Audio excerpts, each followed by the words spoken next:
The ancient mystical order, Rosicrucis, also known as the Rosicrucian order, AMORC, is a worldwide cultural, educational, and philosophical organization that is perpetuating the profound and practical teachings of the Rosicrucians.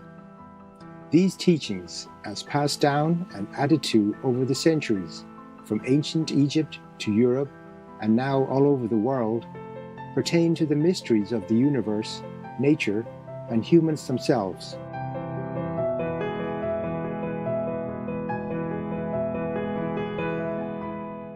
The Rosicrucian Library is a source of spiritual wisdom and insights that include the important writings by the respected imperators of the order, such as Harvey Spencer Lewis, Ralph M. Lewis, and Christian Bernard.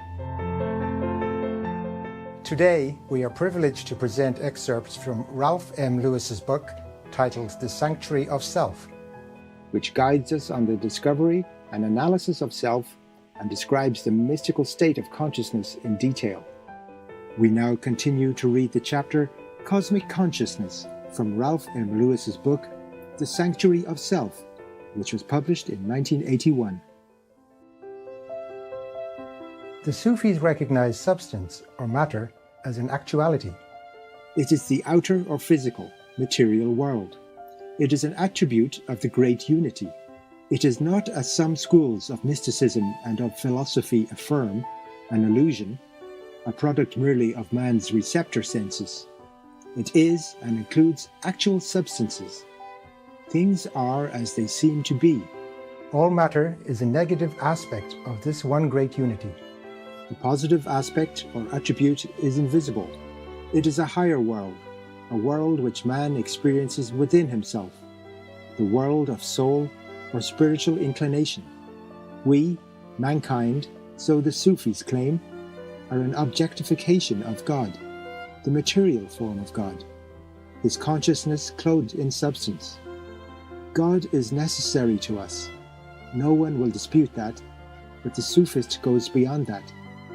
He declares that we are necessary to God, because God manifests himself or his consciousness in our physical form, and without us, God would have no expression in substance.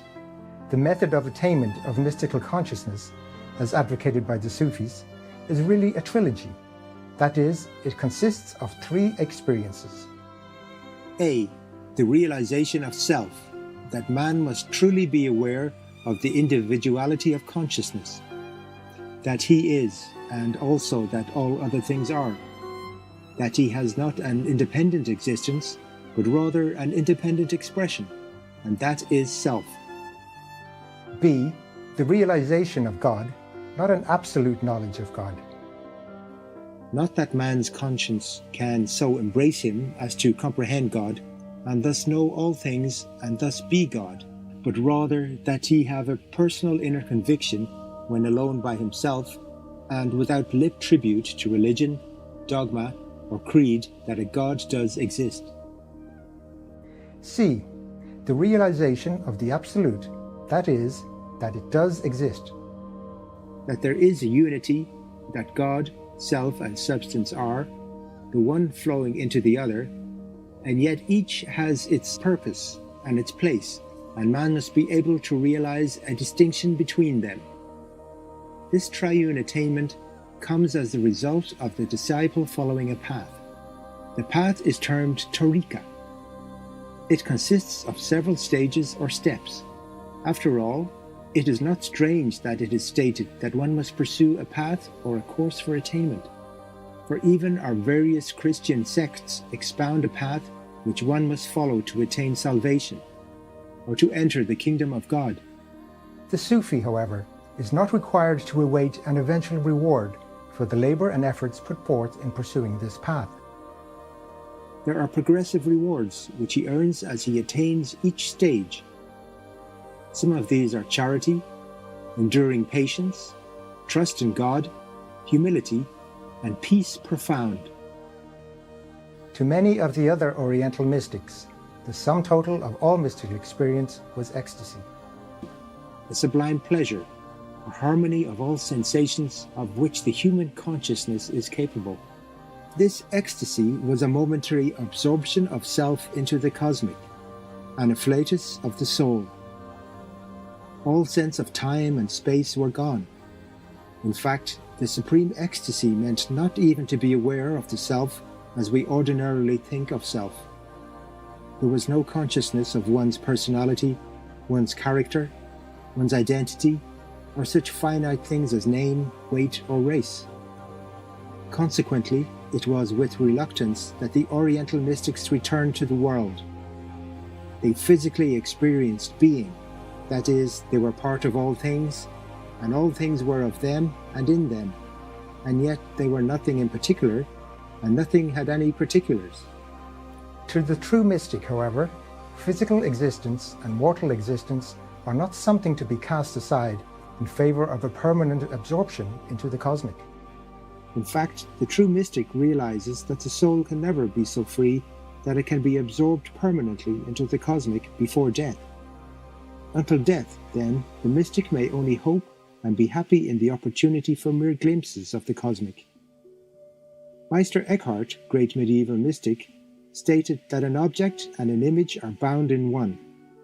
We cannot think of fire without likewise thinking of heat, and he went on to relate that, therefore, we cannot separate an image from its object. Now the cosmic is the object, it is real.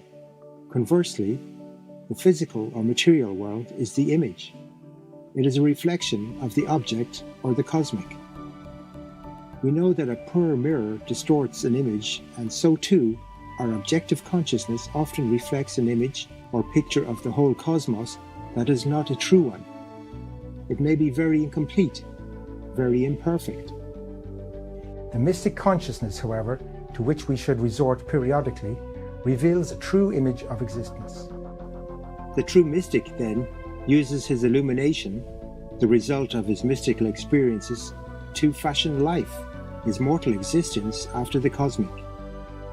The true mystic is not unlike an artist, painting the landscape from within a cell in which he is confined.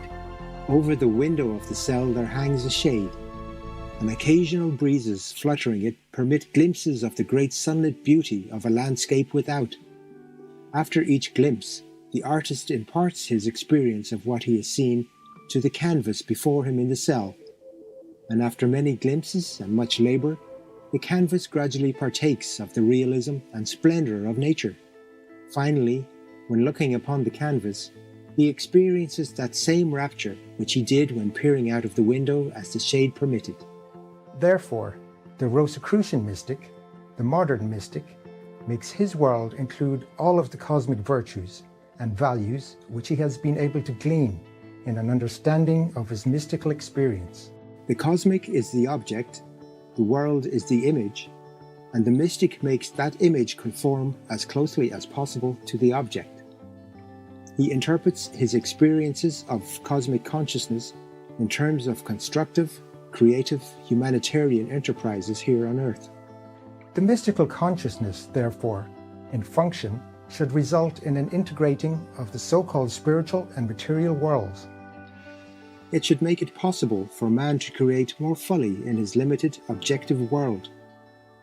Man expands spiritually, not just through experiencing the greater majesty of the cosmic, but by emulating it, by converting his illumined consciousness into creative, unselfish, mundane achievements.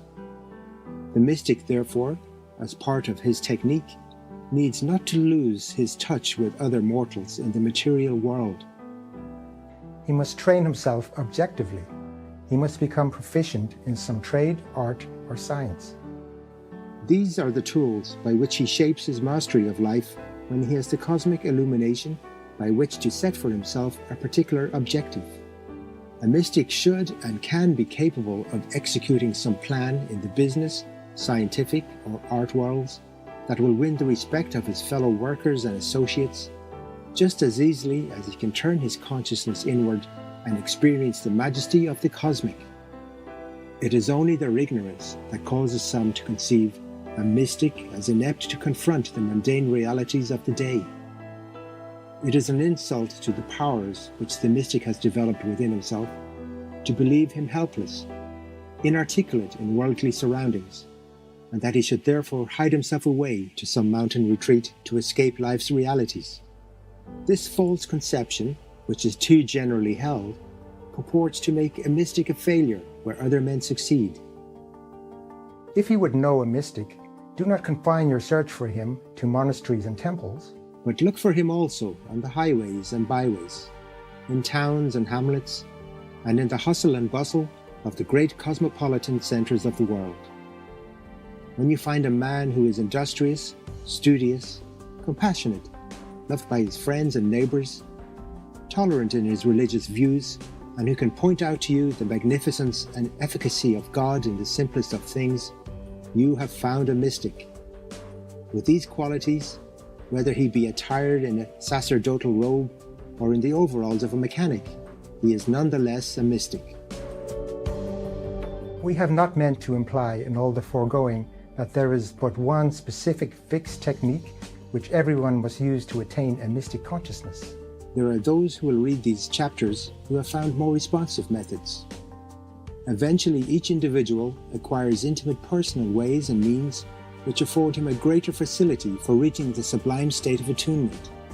However, as in crafts and trades, certain fundamentals must be learned first, and the foregoing have been offered as rudimentary principles which, if followed faithfully, intelligently, and with true purpose in mind, will lead to a technique of mysticism and the full life it affords.